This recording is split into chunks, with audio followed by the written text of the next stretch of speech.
Mark வந்து 150 mark தாங்க. 150 மார்க்குக்கு நம்ம எவ்வளோ மார்க் எடுத்திருக்கோங்கிறத வச்சு தான் நம்மளை வந்து ரெக்ரூட்மெண்ட் செலக்ட் பண்ணோம். நம்ம எக்ஸாம் வந்து 100 மார்க் எழுதியிருக்கோங்க. 50 மார்க்கு தமிழ், 50 மார்க்கு ஜிகே ப்ளஸ் தொழில் திறனறிவு. இதுதாங்க எக்ஸாம் ப்ராசஸ். இதில் வந்து நம்ம தமிழில் எடுக்கிற மார்க் வந்து 20 மார்க் தாங்க. 20 மார்க் எடுத்தால் நமக்கு தமிழ் எலிஜிபிளில் வந்து நம்ம பாஸ் பண்ணிட்டோம், அவ்வளோதான். அதுக்கு மேலே நீங்கள் 30 எடுத்தாலும் ஓகே தான், 30, 40, 50 மார்க் எடுத்தாலும் ஓகே தான். ஆனால் இந்த 50 மார்க் வந்து நம்ம கட் ஆஃப் மார்க்கில் வந்து கணக்கில் எடுத்துக்க மாட்டாங்க. இது வந்து ஒன்லி எலிஜிபிள் மட்டும்தான்.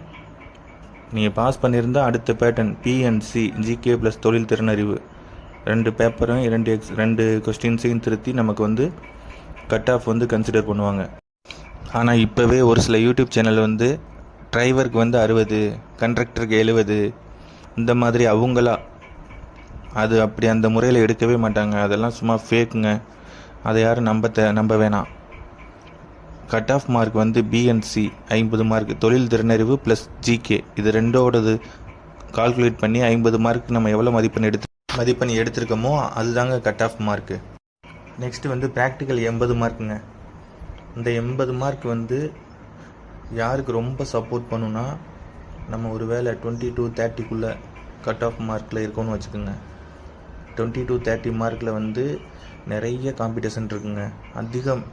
நிறைய பேர் வந்து 20 to 30 மார்க்கில் தான் நிறைய பேர் எக்ஸாம் மார்க் எடுத்திருப்பாங்க.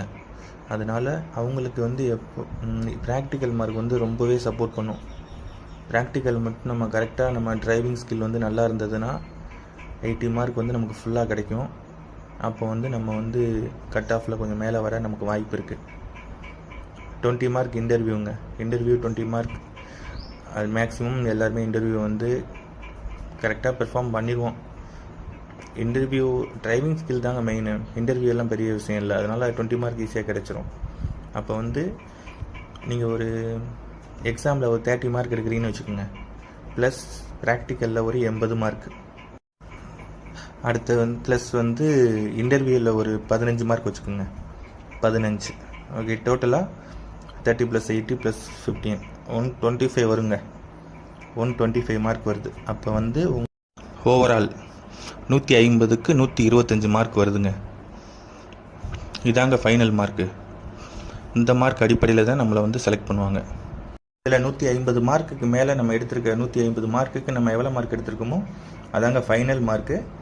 ஓகேங்களா?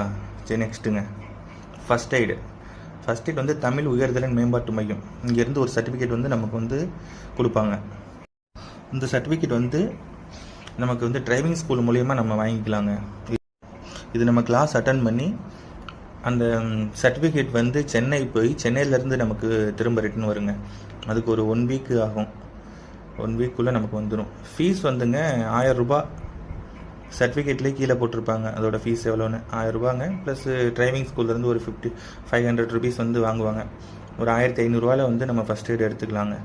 என்னோடய ஃபஸ்ட் எய்டு வந்து நான் உங்களுக்கு மேலே மென்ஷன் பண்ணுறேன். அதை நல்லா செக் பண்ணிக்கோங்க. வேலிடிட்டி எப்படி டேட் கொடுத்துருக்காங்க அப்படிங்கிறத பார்த்துக்கோங்க. ஏன்னா வேலிடிட்டி ரொம்ப முக்கியங்க. நான் உங்கள்கிட்ட ஆல்ரெடி சொல்லியிருக்கேன். சர்டிஃபிகேட் வெரிஃபிகேஷன் வந்து ரொம்ப ஸ்ட்ரிக்டாகவே இருக்கும். அதனால் சர்டிஃபிகேட் எல்லாம் கரெக்ட் பண்ணி வச்சுக்கோங்க. சப்போஸ் வேலிடிட்டி முடிஞ்சிருந்துச்சுன்னா உடனே வேலிடிட்டியை வந்து லைவ் பண்ணி வச்சுக்கோங்க. கரண்ட்டில் கொண்டு வந்துடுங்க. ஒரு நாள் கிளாஸ் இருக்கும். நீங்கள் டிரைவிங் ஸ்கூல் போனீங்கன்னா அவங்களே சொல்லுவாங்க. 1 வீக்கில் உங்களுக்கு சர்டிஃபிகேட் வந்துடும். எப்படியும் உங்களுக்கு இன்டர்வியூ லெட்டர் வந்து 1 மந்த் கழித்து தான் இன்டர்வியூ வர சொல்லுவாங்க. அதுக்கு முன்னாடி இதை கரெக்ட் பண்ணி வச்சுக்கோங்க. ஓகேங்க. நெக்ஸ்ட் வந்து எக்ஸ்பீரியன்ஸ் சர்டிஃபிகேட்டு. எக்ஸ்பீரியன்ஸ் வந்து எனி டிரான்ஸ்போர்ட் வெஹிக்கிள், நீங்கள் எந்த வண்டி வேணால் ஓட்டியிருக்கலாங்க. ஹெவி வெஹிக்கிள் வந்து எந்த வண்டி வேணால் நீங்கள் ஓட்டியிருக்கலாம். சப்போஸ் இப்போ ஸ்கூலில் பஸ் ஓட்டியிருப்பீங்க, இல்லை ஒரு கம்பெனியில் வந்து லாரி ஓட்டியிருப்பீங்க.